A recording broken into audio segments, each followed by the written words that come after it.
Good morning. আরও একটা সকালের সাথে তোমাদের সবাইকে গুড মর্নিং। কেমন আছো জানিও বন্ধুরা। আমি কিন্তু বেশ ভালোই আছি। জাস্ট আমি ঘুম থেকে উঠে এখানে আসলাম আর কি, এই দরজাটা খোলার জন্য। তো চলো, আমার যারা নতুন বন্ধুরা আছো, আমার আরও একটা নতুন ভিডিওতে তোমাদের সবাইকে অনেক স্বাগত, অনেক ভালোবাসা রইলো।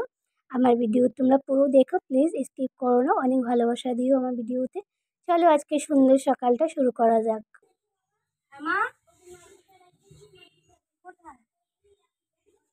মা স্নান করে পড়বে বলে জামা চাইছিল। তা চলো বন্ধুরা, মাকে আগে মার জামাটা দিয়ে আসি, কেননা মা তো স্নানে ঢুকে গেছে। এরকমই করে মা। আমি তো তাও আজকে একটু তাড়াতাড়ি উঠেছি। অন্যান্য দিন মা কী করে, আমরা যখন ঘুমিয়ে থাকি মা তখন স্নান পুজো সব হয়ে যায়। আমরা কিন্তু ঘুমিয়ে ঘুমিয়ে পুজোর আওয়াজ শুনতে পাই। ওই যে মা ঘন্টি বাজায় আর গান করে, তা সেই গান শুনেই কিন্তু আমাদের ঘুম ভাঙে। কি আহ্লাদ বলো, মায়ের বাড়িতে এসে 8:30 9টা অবধি ঘুমিয়ে থাকি। মায়ের বাড়িতেই সব কিছু ছুট আছে, শ্বশুরবাড়িতে কোনো রকম ছুট নেই গো। শ্বশুরবাড়িতে চিন্তা হয় এত রাতে ঘুমোচ্ছি, কত সকালে উঠতে পারবো কি না।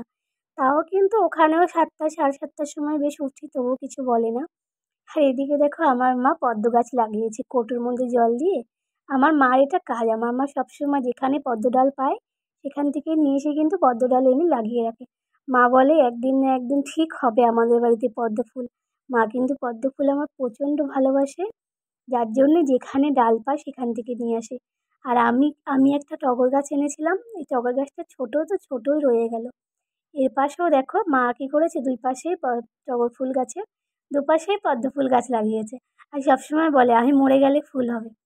এবার হয়তো হতে পারে, কেননা যেই গাছের মানে ডালগুলো কৌটোর মধ্যে রাখা ছিল, সেই কৌটো সমেতই মাটির ভিতর বসিয়ে দেওয়া হয়েছে, দেখেছো? আর এইদিকে দেখো, আমার দিদি লাগিয়ে দিয়ে গেছিলো সেই পাহাড়ি ধুতরা ফুল গাছগুলো। এগুলোতে তো খুব সুন্দর ধুতরা ফুল হয়, অনেক বড় হয়ে গেছে। সাথে আবার সাদা সাদা দেখো সেই খই ফুল, এগুলোকে সবাই খই ফুলই বলে অবশ্য। এদিকে মা আমার পুজো পাঠ করতে শুরু করে দিয়েছে। পুজো পাঠ হয়ে গেলে মা চা বানাবে, আর না হলে আমি চা বানাবো। বেশিরভাগ মাই চা বানায়, তো আজকেও মাই চায় বানাবে। তা চলো, চা তো খেতে হবে। চাটা হচ্ছে সকালে সকালের সবথেকে প্রথম ভালোবাসা চায়ের সাথে, ঘরের সবার সাথে বসে। কেননা সারাদিন তো মাকে আর পাবো না, যেহেতু মা কাজে চলে যাবে। আর এদিকে দেখো, আমার ছেলে এখনও ঘুমোচ্ছে। এই আসলাম ওকে ওঠাতে। আমি জানি ও এখনও উঠবে না, চা হয়ে যাবে, ওকে বারবার বলতে হবে, তারপর একটুখানি নাড়াচাড়া দিতে হবে, তারপর যদি ও ওঠে। তার আগে উঠবে না। আরে একটাই কল, বাথরুম সব কিছু তো, এর জন্য সহজে উঠাই না, বুঝেছো? সবার হয়ে গেলে পরে তারপর এক এক করে উঠলে পরে একটু সুবিধা হয়। না, সবাই যদি একবারে ওঠে তাহলে একবারে কলে যেহেতু যেতে হয়, যার জন্য একটু অসুবিধা হয়ে যায়। তাই আমরা কিন্তু এক এক করে উঠি সবাই। চলো দেখো, আমি কিন্তু বিছানার মধ্যে, জানো তো, কালকে রাত্রিবেলা ডায়েরি নিয়ে শুয়েছিলাম। কালকে মোবাইলে টর্চ জ্বালিয়ে রাত্রিবেলা একটু পড়াশুনো করছিলাম, করতে করতে ডায়েরিটা কিন্তু আমি এখানেই রেখে দিয়েছি। তো চলো, আমি একটু স্নান করে এসে একবারে চা খাবো। আমি সকাল দিয়ে উঠে খালি স্নান করে এই ঘরে ঢুকলাম। কত চা দিয়েছে আমাকে, দেখো একদম ভর্তি টুপু টুপু চা দিয়েছে। হাত নষ্ট হইলে বেবি খাওয়া না। তুই মাখবি বদলি কি মাছ? ওই ক্রিম। দাম 1,500 টাকা। আমার মায়ের মেন দরকার। হ্যাঁ, তোর মাইয়ারই মেন দরকার, সবই তোর মাইয়ার দরকার, নিজের কোনো দরকার নেই। মায়ের দরকার না, এখন মায়ের পরের বাড়ি যাই। তার একটা মাইয়া ওকে দেখতে খারাপ নাকি যে ওর হইলো? চেহারাটার দিকে আগে তাকাই চাইবে। বাবারে, চেহারার জন্য কিছু পাওয়া যায় না কেয়ার স্কিনে। পাওয়া যায়, ঠিক আছে। বদি, কুমড়োটা খারাপ হয়ে গেছে না?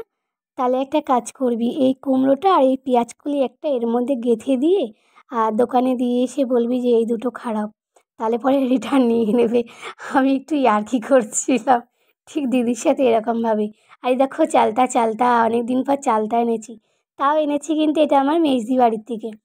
চালতাটার এত সুন্দর গন্ধ, মনে হচ্ছে এখনই কেটে মাখা করে খেয়ে নিই, কিন্তু না, এখন খাবো না। এই যে বন্ধুরা, আমার মার চা খাওয়া হয়ে গেছে সবার সাথে বসে। এখন মা বেরিয়ে পড়লো কাজে। আর কাজে যাওয়ার আগেই দেখো, আমার মা এমনভাবে শাড়িটা আমার মুখের সামনে মেলে দিয়ে গেল যে আমি আমার মার মুখটাই দেখতে পাচ্ছি না। আবার সে দেখা হবে আমার মার সাথে বিকেলবেলা। মা অর্ধেক কিছু করে রেখে চলে গেল, এবার আমি চলে আসলাম অর্ধেক রান্নাটা করতে। চালতাটা কেটে নিয়েছি আর ভাবছি যে চালতাটা দিয়ে কী করব। ডালের মধ্যে দিয়ে দেবো, ডাল তো বসানোই আছে। ভাবলাম কেটে ডালে দিয়ে দিই। তারপর ভাবলাম না, একবার ভাবলাম চালতাটাকে থেতো করে একটু আচার বানাবো।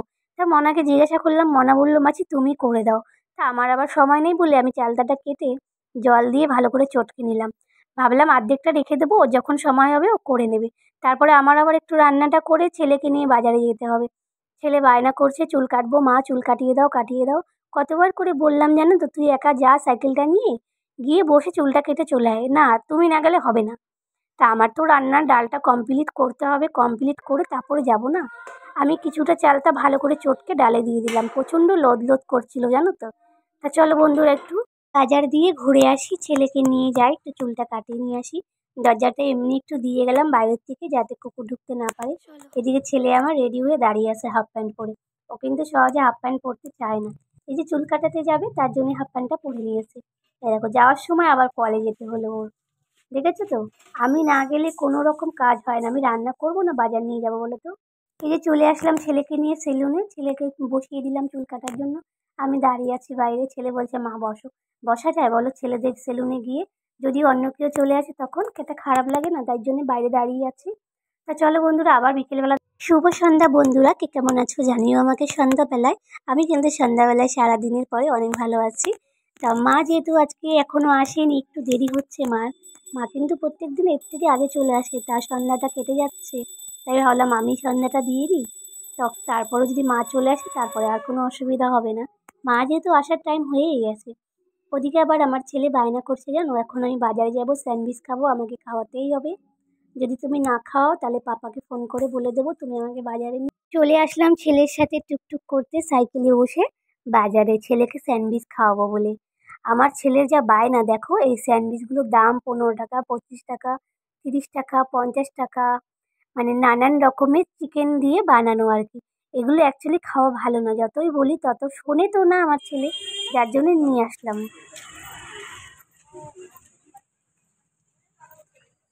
খেতে খেতে যাবে তাহলে সাইকেলটা আমার কাছে দাও। আমি নিয়ে যাই, এত বায়না করছিল তখন থেকে, চলো মা বাজারে চলো, মা বাজারে চলো, কিছু খাবো কিছু খাবো, নিয়ে আসলাম। আমার ছেলে এখন স্যান্ডউইচ খেতে খেতে যাবে, আর আমি এখন সাইকেলটা নিয়ে হাঁটতে হাঁটতে যাবো। তার মানে বুঝতে পেরেছো, যতক্ষণ না খাওয়া হবে ততক্ষণ সাইকেলটা কিন্তু ও আর নেবে না। আমি এই স্যান্ডউইচ খাবো না বলে সামনে একটা চপের দোকান আছে, যেখান থেকে বেগুনি আর আলুর চপ খুব ভালো পাওয়া যায়। আমি কিন্তু সেখান থেকেই খাবো। আমি আবার চিকেন স্যান্ডউইচ, চিকেন রোল এসব ভালোবাসি না। তা চলো, আমি দেখো এই কাকুর দোকানে চলে আসলাম। এই দোকানেও চিকেন আছে, কিন্তু আমি আলুর চপের কথা কাকুকে বললাম যে কাকু আমাকে 5টা আলুর চপ দেবে। আমি বাড়িতেও নিয়ে যাব, বাড়িতে দিদি আছে, মনা আছে, মা আছে। তা সবাই মিলে খাবো ওখানে ঘরে বসে। তো বন্ধুরা, আজকের ভিডিওটা কাকুর চপের দোকানের সামনেই কিন্তু আমি শেষ করছি। তোমরা সবাই ভালো থেকো, সুস্থ থেকো, অনেক অনেক ভালো থেকো।